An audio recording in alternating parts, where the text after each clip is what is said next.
Ontem o Eduardo falou que seria candidato, ele é filho do Bolsonaro.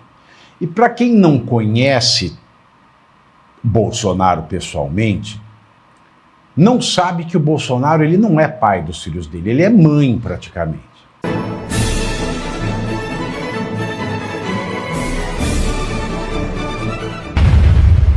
Vamos falar, eu sei que você é muito católica, vamos falar de Bíblia, vamos falar do Gênesis. No livro do Gênesis, não Deus do barro fez o homem. Ele sai Adão. Aí Adão, homem do barro, tira uma costela de Adão e faz Eva. Fez Adão e Eva. Porque se do barro saísse a mulher, seria Eva e Adão. Mas ele fez Adão e Eva e um dia a mulher estava a perambular pelo Éden e encontrou, uma cobra chamada Glaze e ela falou assim: come esta maçã. E a mulher comeu da maçã. E por causa da mulher, não só o Adão se danou, mas como danou toda a humanidade. E aí eu fico pensando nesta questão de Eva e Adão, não é? Eva tentou-se e ferrou a vida não só de Adão, mas de toda a sua prole, de tudo que existia, dos seres humanos que haviam, e que haveriam de haver, se é que eu posso falar isso. Eu fico pensando no Temer, né? Aconteceu a mesma coisa. Ele pôs o Alexandre de Moraes ali. Olha que coisa, não é muito bíblica esta passagem do Michel Temer? Eu acho muito bíblica. Agora, essa questão do Bolsonaro, né, abençoar a candidatura de Tarcísio, não pode deixar em pipe, fica mais agradável me deixar sozinho aqui. Não me deixe só. Eu vejo seu cabelo, eu lembro da Vanessa da Mata. Aí, Panterona, é o seguinte, porque, veja, ontem o Eduardo falou que seria candidato, ele é filho do Bolsonaro. E para quem não conhece Bolsonaro pessoalmente, não sabe que o Bolsonaro ele não é pai dos filhos dele, ele é mãe praticamente. Ele tem um amor pelos filhos que é uma coisa indescritível, uma coisa paterna e materna ao mesmo tempo. Dessa maneira, depois que o filho falou que seria candidato, depois que a esposa disse que poderia ser candidata, sair esta notícia de que ele vai anunciar o Tarcísio como seu candidato, me deixa na seguinte situação, pensando em hipóteses. Ou o Ciro Nogueira, como dizem alguns analistas de Brasília, plantou esta notícia, ou o Bolsonaro aceitou mediante a condição desse 1 ano e 7 meses em regime aberto, porque é o melhor que ele poderia conseguir, haja vista que ontem o gabinete do Alexandre de Moraes ligou para o Globo, falou: alô Globo, faz o seguinte, diga que fontes sigilosas disseram que porque o Trump colocou a minha mulher na Magnitsky, a mulher do ministro da Magnitsky, eu vou arrochar para o Bolsonaro. Então, diante desse caos todo, chegam para o Bolsonaro, esta é a melhor proposta, mas você tem que abençoar o Tarcísio. Aí a gente chega num terceiro dilema. Qual é esse dilema? O STF vai ter que cumprir antes e dizer que é constitucional um PL da anistia que diminui a pena do Bolsonaro para 1 ano e 7 meses em domiciliar, ou o STF quererá que o Bolsonaro anuncie antes que o candidato dele é o Tarcísio. Porque é um impasse mexicano. Do lado do STF, eles vão fazer o seguinte: Se a gente declara constitucional, porque assim, tem que aprovar, tem que esperar o Randolph ou o Lindinho entrarem com a ADI, e o STF tem que cumprir a parte. Tem que dizer que é constitucional. E aí o Bolsonaro fala, olha, eu vou ficar 1 ano e 7 meses em domiciliar e agora eu vou anunciar o Tarcísio, então. Vou fazer a minha parte. Ou o STF vai querer que o Bolsonaro faça a parte dele, com medo de que, declarando constitucional esse tipo de anistia, eles correm o risco do Bolsonaro não cumprir com o papel dele. O que vai acontecer? Porque para mim tem um apontado, cada um tem uma arma apontada para o outro, justamente no dia em que babou a chapa Aécio Temer. Porque notem mais uma vez, essa possibilidade de uma anistia fajuta, porque a anistia é esquecimento e não existe anistia que não seja ampla, geral e restrita. Mas no Brasil tudo vale, porque isto aqui é uma zona. É uma zona. Então, se nesse país tudo vale, se nesse país é uma zona, tudo que se faz, principalmente em matéria legislativa, quem é que vai ter que cumprir primeiro a parte do acordo? Essa questão que me fica no ar, entendeu? Tendo em vista, Pavinato, que o STF pode declarar, né, com o braço dele ali, que é o TSE, a qualquer momento, a inelegibilidade de qualquer pessoa, absolutamente qualquer pessoa, tendo em vista o próprio Bolsonaro, que perdeu,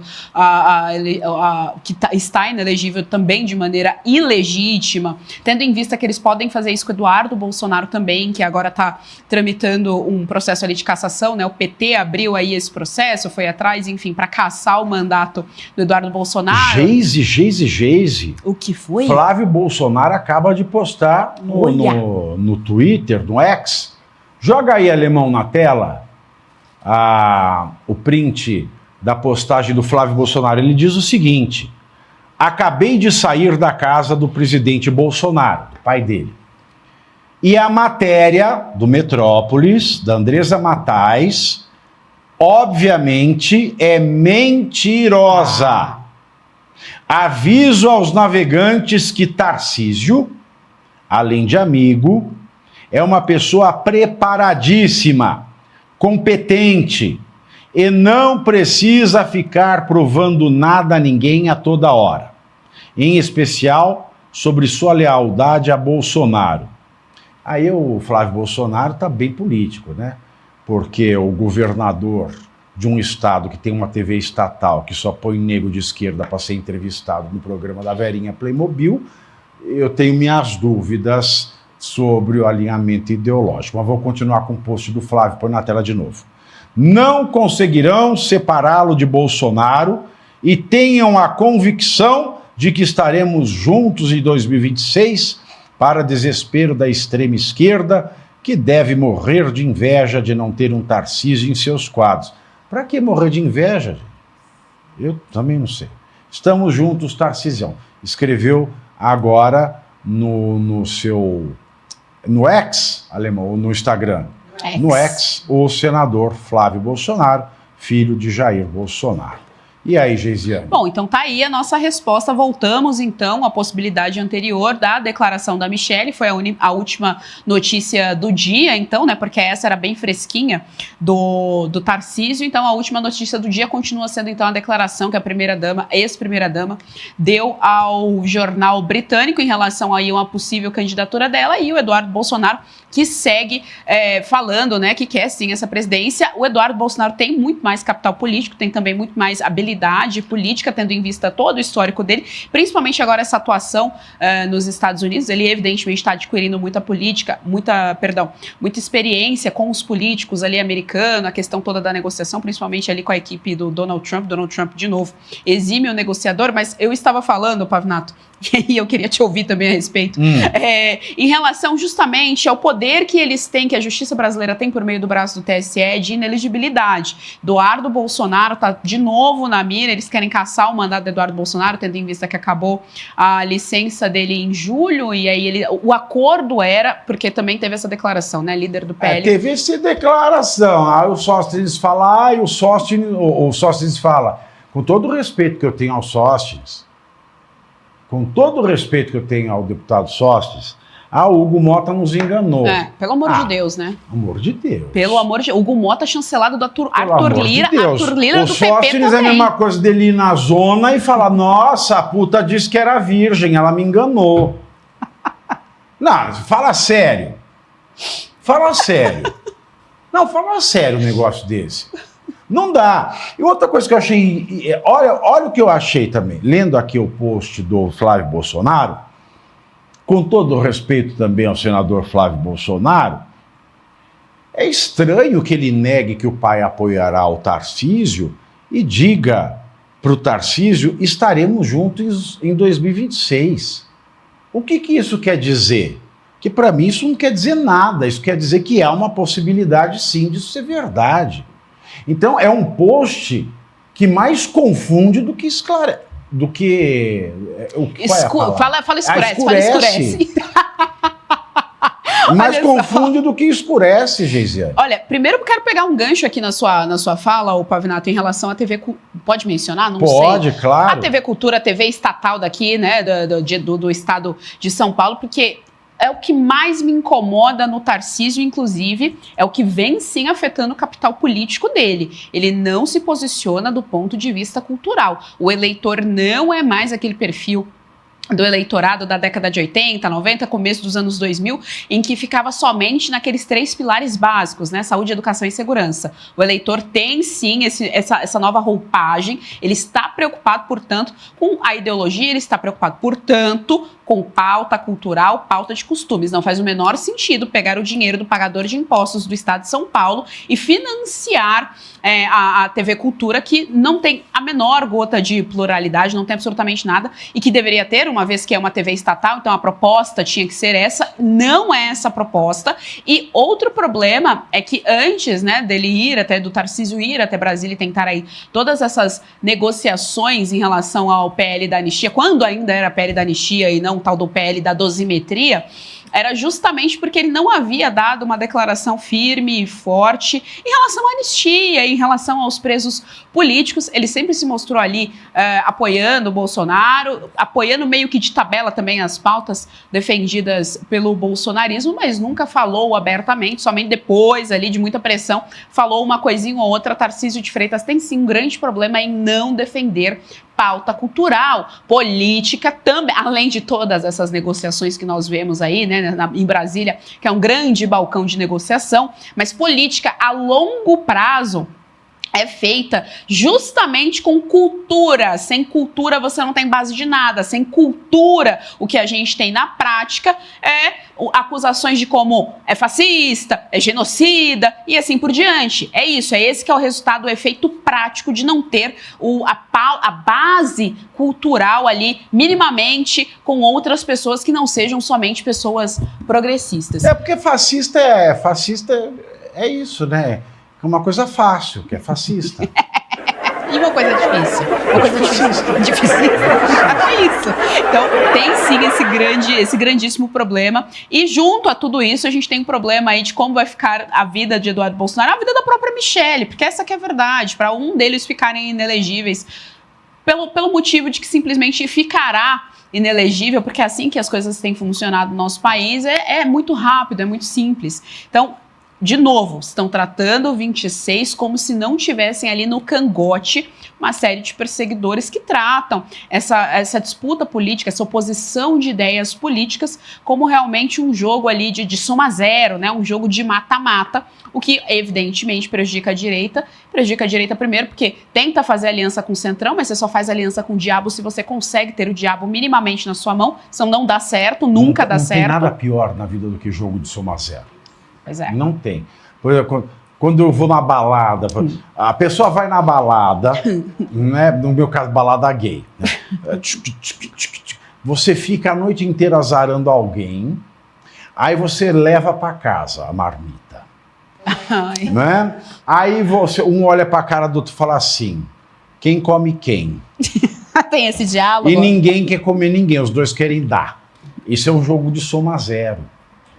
O jogo de soma zero é a coisa mais pavorosa que existe. Esse diálogo não poderia ter acontecido antes, para não ter esse momento constrangedor? O quê? O diálogo de quem vai com o quê? Como é que Então, vamos? às vezes acontece. Pois é, o diálogo anterior. Isso é sempre interessante. Isso se chama honestidade. Ah.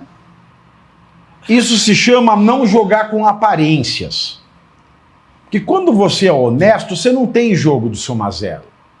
Jogo de soma zero é coisa de pilantra. Porque um quer enganar o outro, entendeu? É aí que você tem jogo de soma zero. É aí que você tem jogo de soma zero. Você tem jogo de soma zero combinado também? Tem. Mas aí é quando se juntam dois para enganar a sociedade. Por exemplo, casamento de homem hétero com mulher.